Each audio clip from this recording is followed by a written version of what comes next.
ეს არის ჩვენება და დემონსტრირება, რომ ამის არავის არ ეშინია და ეს კიდევ ერთხელ ხადად გამოჩნდა. მეგობრებო, რა ხდება ეს რეალურად? ხო, ამ რეჟიმს ეს ახალი ტაქტიკა ხელში გაეჭირა და უკვე დაიწყო მცდელობა ამ პროცესის დისკრედიტაციის და ამ გზაზე გუშინ დაგეგმეს პროვოკაციები, ამიტომ ესეთ პროვოკაციები არ არის არც ახლა გამორიცხული და რამოდენიმე რამ მინდა ყველას გაუზიარო, რომ უფრო მეტად ვიყოთ ორგანიზებული, უფრო მეტად ვიყოთ ფრთხილები მსვლელობისას. პირველი, როდესაც საუბრობთ, რომ განაწილარ უნდა გაიქცეს ვინმე და უნდა ვიაროთ როგორც ერთიანი სხეული, ამას აქვს მნიშვნელობა, იმიტომ რომ უკან ვიღაცები რო ჩამორჩებიან, ამას ახასიათებს მოკიდების ეს და გაიტაცეს. ბატონო გოგაშვილი აბსოლუტურად შეუძლებელი ვიდეოდით მაკდონალდსა და უკან ისე გააართრო ვეცრავდა. იმიტომ რომ ხალხი და ბოლოსი შეძლო ამ პროცესის გარეგოდეს. ეგეთი. არავითარ შემთხვევაში არ შევდივართ კონტაქტში პოლიციასთან. არ ველაპარაკებით, არ ვეკამათებით, არ ლანცავთ.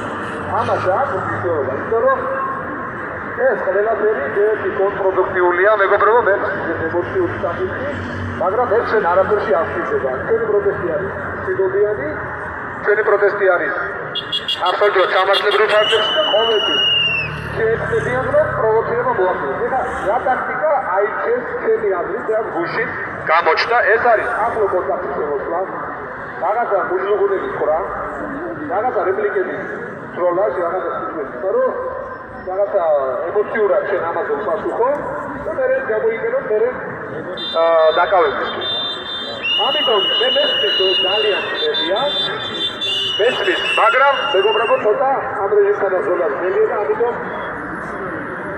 რაღაცა პროცესში უბრალოდ ამ პოლიციასთან ცოტა საუბრო იქნება, რამოდენიმე ადამიანი მივარ, ნუ შევხვალ კონტაქტში, ნუ ესაუბრები, კაცო გულაბარს. და დაანახოთ მეგობრებო, არანაირი შედეგი საუბარს არ მოაქვს. ეს შედეგი არის ნული. ეს შემიაგრია. მეორე, ამ პროცესში შესაძლებელია რაც უფრო ხშირ კონტაქტში ხარ, მეტი პროვოკაცია მოახდინოს. პროცესს მოგაკეთე და უკვე რეაქციას გამოიწვია. რაღაცას გეჭირს და მე ამას გამოიყენებ შესაძლებელი. ასევე, აი მოწოლა მუჟლუგუნები, ამიტომ მე იმის მინდა რომ ჩვენ როცა ვახსენებდა მოდროს ორგანიზებულად ვიკეთავენ გზას და არ გვაძლევენ საშუალებას რომ ალტერნატიული მარშრუტი გადასვლას ჩვენი ამოცანა არ არის რაიმე ტიპის ჭიდაობაში და კონფლიქტში შესვლა რა. ამ ტაქტიკით მოქმედებდით ბოლო 2 კვირა და მინდა ეს გავახსენოთ. მე მესმის რომ ყველაფრის გადასწრება ვერ მოხდება მეგობრებო და მე ვეკითხებ რომ 100%-იანი გარანტია არ არის. ამ რეჟიმის პირობებში არაფერი არ არის გარანტია. მაგრამ თუ მინიმალურად მაქსიმალურად ვცდილობთ ახლა ჩვენ ეს რომ ამ რეჟიმს არ მივდეთ არც საკვები და არც ასე ვთქვათ საფუძველი რაღაცა ნაბიჯები გადასცეს. ეს რა თქმა უნდა ადვილი არ არის კიდევ ერთხელ, მაგრამ მე მგონია რომ ეს სწორი ტაქტიკაა. დღეს გვექნება მეგობრებო სრულობა გვექნება შეიძლება შედარებით მოკლე მარშრუტზე და ეს სრულობა მინდა აუცილებლად ყველა რეჟიმის თქმის მიუძღვნათ იმ ადამიანებს ვინც დაკავებულია, ვინც გუშინ დააკავეს და სოლიდარობა რეჟიმის ქვეშ. სოლიდარობა რეჟიმის ქვეშ. სოლიდარობა რეჟიმის ქვეშ. სოლიდარობა რეჟიმის ქვეშ. გააღვევთ ათუკი დავიძრეთ მეგობრებო.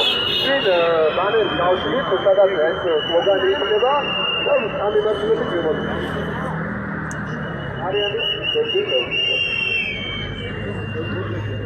მოგესალმებით პირველ რიგში, ძალიან დიდი მადლობა მინდა გადაგიხადოთ იმისთვის, რომ დღესაც აქ ხართ და დღესაც ჩვენს გვერდით ხართ, მიუხედავად გუშინდელი გაუთვალისწინებელი ინციდენტისა, როგორც რატომ აღნიშნა, თამაშად ამთავრებს ყველას ჩვენი განხილვანება, ჩვენი კონფრონტაციაში შეყვანა და ამის შემდგომ პოსტში ჩვენი დაკავება. ძალიან ბევრჯერ ვისაუბრია მათთან, შემდეგ პასიური არავინ არ იყო, თუმცა რაღაცა მომენტში გავიაზრე, რომ ამ ადამიანებს დავალების წინით არ გააჩნიათ არც ემპათია, არც სოლიდარობა და არ აქვს უბრალოდ შენ მდგომარეობაში შემოსვლის მაგალითად თავგერთ დავალება. გაგჭირონ და გაკავოთ მიუხედავად იმისა, რომ ქვეყანაში კრიმინალიზმი გაზრდილია, მაინც აქტივისტები ყავთ თავად სამიზნედ ამოღებული. ჰარდი მერიმანი გახავთ ესეთი დიპლომატი, სოციოლოგი და მკვლევარი, რომელმაც დიდი ხნის მანძილზე იკვლია სამოქალაქო წინააღმდეგობის ფენომენი ზოგადად. ამ ადამიანმა ბევრ ქვეყანაში ჩაატარა კვლევა და სამი ძირითადი პრინციპი გამოხო. ერთიანობა, ეს არის დაგეგმვა და დისციპლინა. ჩვენ აუცილებლად უნდა გავითვალისწინოთ სამივე პრინციპი, ვიყოთ ერთიანები, ვიყოთ დისციპლინირებულები, რაც საბოლოო ჯამში ჩვენ მომგებიან პოზიციაში ჩაგვაყენებს, არავითარ შემთხვევაში ერთმანეთს არ დავშორდეთ, არავითარ შემთხვევაში არ მივცეთ არავის საშუალება, რომ ჩვენ პროვოკაციაზე წამოგვაგოთ, რადგან მე დარწმუნებული ვარ, რომ ყველაზე მეტად აი აქვით ვდგავართ, საკუთარი თავის ხელში აყვანათ შეგვიძლია და ემოციების მართვაც. და საბოლოო ჯამში აი ეს ემოციური მდგრადობა იქნება ის გადამწყვეტი მარჟა, რაც საბოლოო გამარჯვებას მოგვაპოვებინებს. ჯერ ვხედავ თქვენს რაოდენობას და ვხედავ იმასაც, რომ არ უშინდებით რეჟიმის არალეგიტიმურ გადაწყვეტილებებს, რეპრესიებს, სპესიკს. ამიტომ კიდევ ერთხელ ერთმანეთის მხარ და მხარ მაქსიმალურად გადმოვიტანოთ პრაქტიკაში და აუცილებლად მოვიპოვოთ, დავიბრუნებთ სამართალს და გავიმარჯვებთ. გაერთობაშია!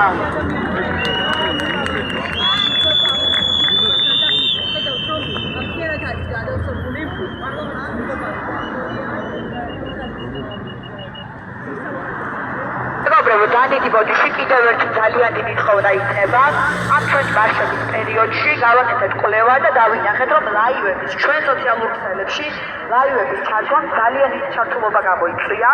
გამოიწვია ის, რომ სოციალური ქსელები მოცული არის ჩვენი სიახლეები, ჩვენი მარშები, ძალიან ბევრი გულშემატკივარი ყავს. აი გულშემატკივარი აკამბებს, რომ მოვიყვანოთ, აუცილებლად გჭირდება დავანახოთ ჩვენი ძალა, დავანახოთ თუ როგორ ვებრძვით ჩვენ სამართლიანი და ფიქრეული მეთოდებით არალეგიტიმურ რეჟიმს. ამიტომ კიდევ ერთხელ მოგმართავთ, რომ ყველამ გამოიყენოს საკუთარი სოციალური ქსელი, რომ გავაშუქოთ პირდაპირ ეთერში ჩვენი მარშირება.